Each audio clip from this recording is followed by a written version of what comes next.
So may adlaw mga kaidol. So kini nga inject mga kaidol, 10 days na siya. Pag abot niya og 14 days mga kaidol, mubalik na punta sa Jectran mga kaidol. Sa ako mga pas nga video mga kaidol, kanunay na akong gibalik-balik nga pagkatao sa baktin mga kaidol, gikan siya gianak, 3 days mag-inject ta og Jectran. Jectran mga kaidol. So human na siya gi-injectan sa Jectran mga kaidol. Karon mga kaidol, ika-10 days niya, mag-inject na sa taog Bixan mga kaidol. So Bixan ang atong i-inject mga kaidol. So karon makita na ako, makita niyo mga kaidol, ug ako pong elaborate sa inyo ha. Kung unsaon pag inject mga kaidol. So ako i-demo sa inyo ha. So inani mga kaidol, Bixan ang atong gigamiton mga kaidol.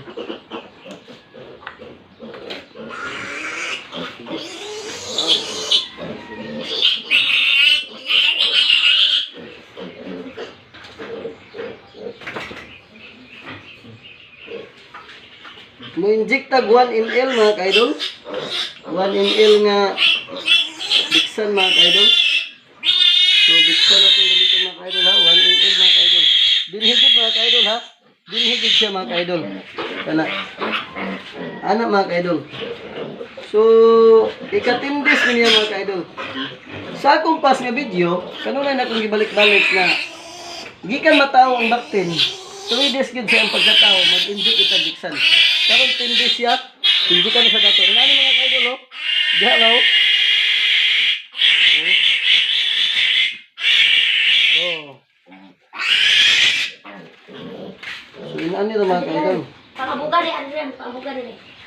Buga sa dito diyan. Buga din kini balik kani ba? Abuga kaya ko ako.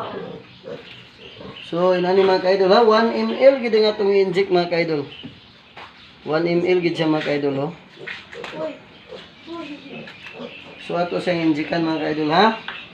Inani ra mga kaidol. Ang pag-inject mga kaidol. So ano mga kaidol ha. Anak na mga kaidol, kasimple ang pag-inject mga kaidol. Dinira. Pero kung dili mo sweeto mga kaidol, pag-inject, pwede na pud paa. Pwede na pud gani hita mga kaidol. Pwede na ang pag-inject inana mga kaidol. So kini na usab ang inyong kaidol, jubot pakasmas nga nagaingon. Ang kinabuhi sa atong baboy, ang kinabuhi sa atong alay, nagaagad sa atong pag-atiman. Nini.